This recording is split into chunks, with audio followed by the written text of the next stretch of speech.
Okay, and let's take a look. The exposure looks fine to me. We're going to do something else with the contrast, so I'm going to leave that alone. I generally bring the highlights down, even to some degree, and I punch up the shadows. That's just kind of my normal. I'm just bringing it up a little bit. Well, it's not a little too much. So that's my first step. Now, you can always hit, while you're doing this, and I do this all the time, the / key, which takes us back to where we started and where we are now. It's much warmer, as you can see. I always want to set the black point, and I'm going to press my Option key. On a PC, it would be Alt. And look what that does. I don't care too much. I'm losing detail in this area. I'm not too worried about that. I can do the same thing with the whites. Press my key here, my Option or Alt key. Move this as far as I can to the right. Then it starts blowing out. Pull it back. Okay, so I've set my white point, my black point.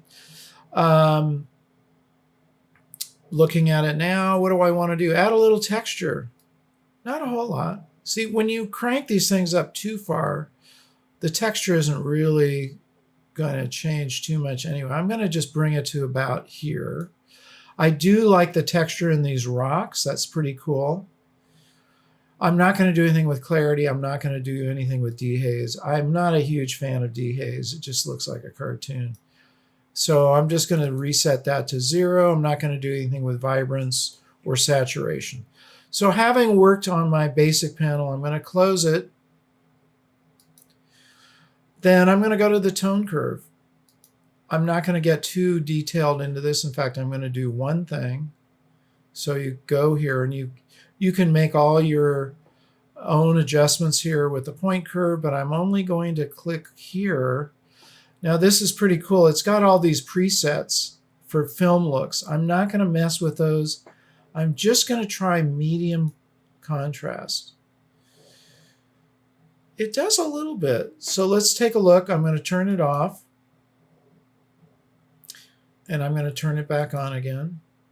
Remember I said I didn't want to adjust the contrast. It does. It's definitely making the shadow areas and the lighter areas a little more contrast. I think that added to the image. All your decisions here are like, is this adding to the image or is it distracting? And I feel it is adding to the image. That's a really simple fix. I'll do a separate show just on using the tone curve. HSL, I'm not going to mess with that. That's your hue, saturation, and luminance. When I look around, the blue is fine. You know, I might just bring up the blue a little bit in this sky, just a tiny bit. You know, these tweaks are like seasoning in food. You don't want to dump a huge amount of garlic or chili pepper. Garlic, yes, but chili pepper, not so much. Little tiny tweaks can go a long way. So I basically just did a tiny little adjustment there. But let's get into color grading because this is a really cool feature that got added to Lightroom. One thing that Adobe has been doing, which I think is really cool, is they're making their adjustments in Premiere, Lightroom, and Photoshop kind of universal. So what they've done in Premiere, they've added the ease of color correction from Lightroom and Photoshop to Premiere, and then vice versa. They're adding some tools that would normally be considered film or video adjustments, like color grading. They're adding those. They've added those to Lightroom and Photoshop. So this is your color grading panel. And you've got these various views here. You've got the 3 midtones, shadows, and highlights all together. And then you can separately look at them, which we're going to do, and separately adjust the shadows. Just click on these different midtones and your highlights. And the last thing you can do over here is make a global adjustment. I'm not going to use the global adjustment. Let's go back to these 3. Let's just start here with shadows. So these are the shadowy areas. Do I want to make any change in the color of the shadows? I don't think so. I don't see any reason. Let's just leave that alone. And then we go to midtones. These midtones, I'm going to warm up a little bit. So what you do is you just click on your color wheel, and not bad for my first click. I'm going to adjust. Now what I'm doing is I'm adjusting both the hue and the saturation. If you see these sliders here, you can see them moving around. So I'm just going to kind of get, obviously I don't want to go green. That's going to look really weird. Go back to where I had it here. It's a little too much. So what you can do is, now that you've kind of got it in the range you want, you can tweak it using the slider here. No.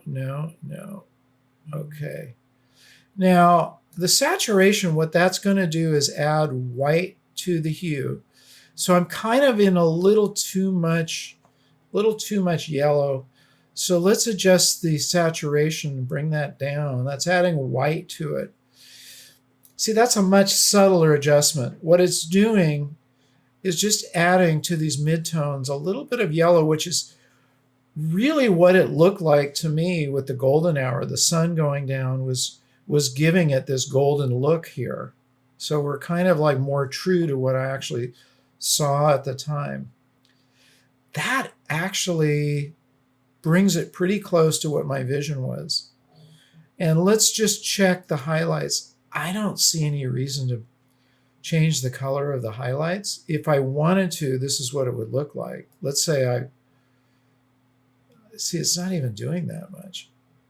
I'm not gonna mess with it. And the saturation, oh, that's because I have the saturation all the way down. But that's looking like clown time. We don't want that. So reset, leave it alone. And I've made that fairly subtle adjustment. But let's look now at the before and after. So this is pretty close to, I see one thing I definitely want to adjust in the sky. We'll go back to that in a minute. But this is pretty close to what I envisioned at the time and what I saw with my own eyes. So I'm going to press the before and after. There's the before, there's the after. I feel like that's a more interesting photograph. It's warmer. But notice what's happened to the sky. We have lost some of that blue. I want to bring that back.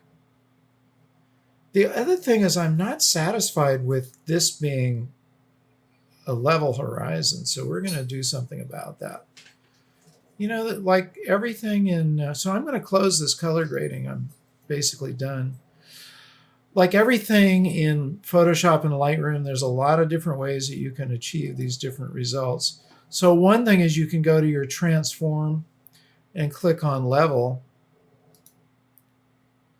It thinks it's level, which is interesting. It did a little tweak, but I don't think it's quite level. So we're going to leave that alone. That's fine. Let's go back up to the basic panel. And I'm going to put a mask on this. So here's what I want to do. I'm going to create a new mask, and I'm going to select sky, and I'm going to show the overlay. Go ahead, sky, anytime. There we go. Okay, so I want to bring back some of the color in that sky. So there's, again, many ways you could do this. But what I'm going to do is probably play around. I'm going to uncheck this because I want to see what it's actually doing when I move these sliders. Let's first of all see what happens with dehaze. This may actually help us here. Not too much. Not so much. Come back a little bit. That could work. What do you guys think? I'm just bringing back some of that blue there.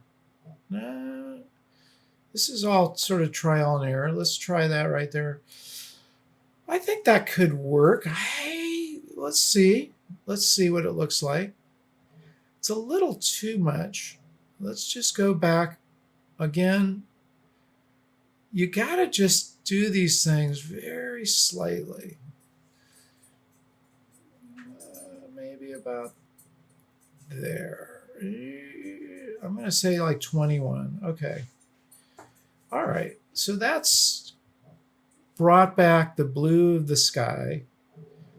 I'm going to leave it alone. I think that's fine. I'm not crazy about the... Notice how the clouds have a kind of a cast to them here? And I'm going to kind of reduce that. So what I'm going to do is just pull the temperature slider over a little bit. There we go. That just got rid of some of that yellowness that was in there. I might pull it a little bit further. Yeah. There. Leave it like that. Okay, good. Now let's see what we've got, you guys. So click on that. We're done with that. Is there anything else I need to do? Let's look at the before and after and see what you think. You know, pretty flat. Now it's got a vibrancy to it. I think is kind of interesting. Let's check out this horizon though. I'm still not satisfied that we've got the horizon the way we want it. This should fix it. Let's try it again. Right there. I don't know, is it my eyes? I'm going to do a manual adjustment. Okay, you can use your grid lines here. I think that's more accurate. So there you go. All right, what do you guys think? Again, my first choice is to make it black and white. I feel like I got to dial back this color a little bit. So now I'm looking at it again. I'm going to go back to where I was on the midtones, and I'm going to pull the saturation over a little bit, adding some white. I feel like that's more there. Little subtler look. Okay, so that's what I wanted to show you. This is a cool feature. You guys should test it out, get to know it, get to know your other panels. It's easiest just to work from the top down. We'll get into some of these other panels in another show. There's the after, there's the before. What do you think? Okay, I hope that helps, and I will be happy to hear from you guys. Leave your comments or questions as always. The most important thing, again, is what's your vision? What are you going to do with this photograph? Where is it going?